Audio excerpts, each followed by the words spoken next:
নমস্কার, আমি অ্যাস্ট্রোলজার শ্রী অজয়। আশা করি দর্শক বন্ধু আপনারা সবাই সুস্থ আছেন, সাবধানে আছেন ও ভালো আছেন। বছর শেষ, নতুন বছর আসতে চলেছে। বছর শেষ মানে আপনাদের জীবনে অনেকের ভালো গেছে, অনেকের খারাপ গেছে, বিভিন্ন দিক থেকে ঝড় ঝাপটা বিভিন্ন মানুষের দেখা দিয়েছে। তা যা চলে গেছে তাকে আর ফিরে লাভ নেই। নতুন বছর আমরা কিভাবে থাকব, নতুন বছর আমাদের জীবন কেমন যাবে, সেই বিষয় নিয়ে সবাইকে সবার আগে চিন্তা করতে হবে। আর সবার আগে জানতে হবে হচ্ছে 2025 আমাদের জ্যোতিষশাস্ত্র মতে নিউমারোলজি ক্যালকুলেশনে কোন সংখ্যা দাঁড়ায়। দেখে নিন, 2 0 2 আবার 5, তার মানে 2 + 2 + 5 = 9। আমাদের জ্যোতিষ শাস্ত্র মতে 9 সংখ্যা আমাদের কোন ঘরকে বিচার করা হয়? 9 সংখ্যাকে আমরা মঙ্গল ঘরের বিচার করা হয়। আর মঙ্গল আমাদের জীবনে কি দেয়? মঙ্গল আমাদের জীবনে দেয় হচ্ছে সংসারে কলহ থেকে মুক্তি, কিংবা কলহের মধ্যে ফেলে দেওয়া, দুর্ঘটনাযুক্ত অ্যাক্সিডেন্ট, রক্তপাত, অপারেশন, রাজনীতির কোনো অশান্তি, বিভিন্ন দিক থেকে কিন্তু মঙ্গল এই আমাদের জায়গা কিন্তু দেখায়। তাই 2025 আমাদের 9 সংখ্যার বছর। তাই 2025 আমাদের জীবনের রাশি অনুযায়ী প্রত্যেকটা মানুষের কেমন যাবে সেই বিষয় নিয়ে বিস্তারিত আলোচনা। প্রথম, মেষ রাশি। মেষ রাশির জাতক বা জাতিকা আপনাদের জানতে হবে আপনারাও কিন্তু মঙ্গলের জাতক। এবার যদি কারোর জন্মছকে মেষ রাশি মেষ লগ্ন থাকে তাহলে সম্পূর্ণরূপে হচ্ছে মঙ্গলের জাতক বা জাতিকা হতে পারে। যদি লগ্ন কিংবা রাশি চেঞ্জ হয়ে গেল তাহলে কিন্তু কিছুটা ডিভাইডেড হয়ে যায়। কিন্তু আপনাদের মধ্যে মেষ রাশি অথবা মেষ লগ্ন দুটোই যদি একসঙ্গে থাকে তাহলে কিন্তু সম্পূর্ণরূপে আপনার মঙ্গলের জাতক। তাহলে আপনাদের ক্ষেত্রে বলবো 2025 চলাফেরা, বিশেষ করে গাড়ি, বাইক, ট্যাক্সি, বাসে ওঠা, কলকারখানায় কাজ করা, যারা এইসব জায়গায় লোহার সঙ্গে যুক্ত আছেন তাদের বলবো খুব সাবধানে চলাফেরা করবেন, সাবধানে কাজ করবেন। বিভিন্ন দিক থেকে আপনাদের কিন্তু রক্তপাতের কানেকশান কিন্তু দেখা যাচ্ছে, সেক্ষেত্রে আপনারা কিন্তু একটু সাবধানে থাকবেন। এবারে আসি 2025 মেষ রাশি জাতক বা জাতিকাদের ক্ষেত্রে আর্থিক দিক থেকে আপনাদের জীবনটা কেমন যাবে। 2025 জানুয়ারি মাসে প্রথম বছর মেষ রাশির জাতক বা জাতিকা আপনাদের ক্ষেত্রে আর্থিক দিক থেকে অনেকটা শুভদায়ক। বিভিন্ন কাজে যেই জায়গাগুলো বাধা আপনাদের সৃষ্টি হয়েছিল সেই জায়গাগুলো অনেকটা রিকভারি হওয়ার জায়গা রয়েছে। নতুন কোনো কাজের সুযোগ সুবিধা আপনাদের জীবনে আসতে চলেছে। যারা অলরেডি কাজকর্মের সঙ্গে যুক্ত আছেন, বিভিন্ন জায়গা থেকে আপনারা মনে করছেন প্রমোশনের জন্য অনেকদিন ধরে চেষ্টা করছেন, কিংবা আপনি আপনার আর্থিক উন্নতি ডেভেলপমেন্ট করার জন্য বিভিন্ন দিক থেকে লড়াই করছেন, তা 2025 জানুয়ারি মাস আপনারা চেষ্টা চালান, আপনাদের ক্ষেত্রে কিন্তু এটা শুভ হওয়ার জায়গা দেখা দিচ্ছে পুরো মাসটা যাবত। এবারে বলবো হচ্ছে যারা ব্যবসা করছেন, ব্যবসার ক্ষেত্রে যদি মাথায় রয়েছে যে আপনারা ব্যবসাটাকে একটুখানি আরও বেটার করতে চাইছেন, কিংবা ব্যবসায় কোনো ইনভেস্টমেন্ট করতে চাইছেন, শেয়ার মার্কেটে টাকা ফাঁসাতে চাইছেন, তাহলে বলবো আপনাদের ক্ষেত্রে 4টে দিন কিন্তু একটু সাবধানে থাকবেন। সেটা বিশেষ করে হচ্ছে জানুয়ারি মাসে 12 তারিখ থেকে জানুয়ারি মাসের 16 তারিখ, এই 4টে দিন আপনারা বড় ধরনের কোনো টাকা ইনভেস্টমেন্ট করবেন না, কোনো শেয়ার মার্কেটে ফাঁসাবেন না। বিভিন্ন দিক থেকে কিন্তু তাহলে চোট হওয়ার জায়গা কিন্তু দেখা দিচ্ছে, কারণ ওইখানে বৃহস্পতি একটু ট্রানজিট হওয়ার সময় থাকবে। সেই সময় যদি কোনোভাবে টাকা ইনভেস্টমেন্ট করে দেন তাহলে সেই টাকা হয়তো আপনার ফেঁসে যেতে পারে। তার ওই 4টে দিন আপনারা বড় ধরনের কোনো ইনভেস্টমেন্ট করবেন না।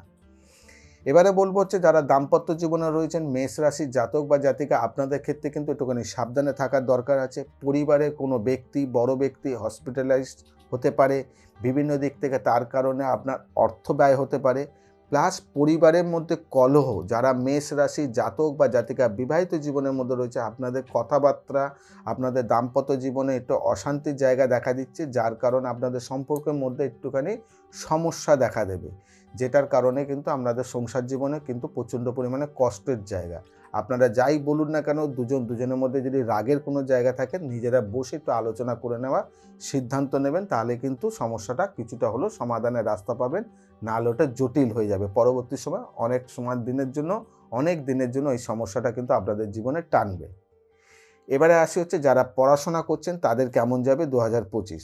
ছাত্রছাত্রীর ক্ষেত্রে 2025 জানুয়ারি মাস যথেষ্ট ভালো, কেননা এই সময়টা ছুটির সময়, আনন্দ উপভোগ করতে পারবেন। কিন্তু এই সময়টা আপনারা আনন্দ উপভোগের সঙ্গে কিন্তু একটু পড়াশোনায় মন দেবেন, কারণ আপনাদের পরবর্তী সময় সেই পরীক্ষা হোক, বিভিন্ন দিক থেকে আপনাদের জীবনে কিন্তু চাপ সৃষ্টি হবে। যারা মেষ রাশির জাতক বা জাতিকা রয়েছেন তাদেরকে বলবো, যারা কলম ব্যবহার করছেন প্রত্যেকেই করেন, যখন কলম ব্যবহার করবেন আপনারা নীল রঙের বডির যে পেনের যে বডিটা আছে, বডির রঙটা নীল রঙের পেন ব্যবহার করুন পুরো বছরটা যাবৎ, তাহলে দেখবেন আপনাদের পড়াশোনার ক্ষেত্রে কিন্তু অনেকটা শুভদায়ক হবে। এবারে আসি হচ্ছে যারা প্রেম রিলেশনে রয়েছেন, ভালোবাসার মধ্যে যুক্ত রয়েছেন, আপনারা মনে করছেন আপনাদের প্রেম জীবনটাকে বিবাহিত জীবনে নিয়ে যেতে চাইছেন, তাহলে আপনারা পরিবারের সঙ্গে কথা বলতে পারেন 16 তারিখের পর। জানুয়ারি মাসের 16 তারিখের পর আপনারা বাড়ির পরিবারের সঙ্গে সদস্যদের সঙ্গে কথাবার্তা বলুন, বড়দের সঙ্গে আলোচনা করুন আপনাদের বিবাহিত জীবনের জন্য, তাহলে আপনাদের এই জায়গাটা কিন্তু অনেকটা কানেকশান দেখা দিচ্ছে। কিন্তু যারা প্রেম করছেন তাদের ক্ষেত্রে একটা সাবধান করে দেবো, কারণ আপনাদের মধ্যে তৃতীয় কোনো ব্যক্তি আপনাদের সম্পর্ক কিন্তু নষ্ট করে দিতে পারে। তার জন্য মনের কথা কাউকে শেয়ার করবেন না, বিশেষ করে মেয়ে বন্ধু, বিশেষ করে মেয়েদের দিক দিয়ে বলবো, যারা মেয়ে বন্ধু আছেন নিজেদের প্রেম রিলেশনের কথা আপনি আপনার কোনো বান্ধবীকে কখনোই শেয়ার করবেন না।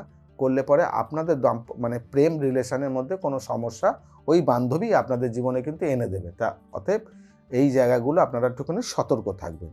তো দর্শক বন্ধু, আপনারা জানেন, অনুষ্ঠান দেখেন, বহুদিন ধরে চিন্তাভাবনা করছেন যে আমার অনুষ্ঠান দেখছেন ভালো যেমন থাকছে খারাপও তেমনি থাকে, উপায় কি? এতগুলো অনুষ্ঠানের মধ্যে প্রত্যেকটা মুহূর্ত উপায় আপনাদেরকে দিয়ে দেওয়া হয়, যেটা আপনারা সারা মাস যাতে ভালো থাকতে পারে। অবশ্যই নতুন বছর নতুনভাবে উপায় দেবো, সেই উপায়গুলো আপনারা রাশি অনুযায়ী পুরো মাস যাবৎ করুন, করলে পরে দেখবেন আপনাদের অনেকটাই শুভদায়ক হবে। মেষ রাশির জাতক বা জাতিকা আপনারা করবেন কি যাতে সারা মাসটা যাতে আপনাদের ভালো থাকে? একটা লাড্ডু নেবেন, মুগ ডালের লাড্ডু হয় না, দেখবেন দশকর্মা দোকানে মিষ্টির দোকানে পাওয়া যায়।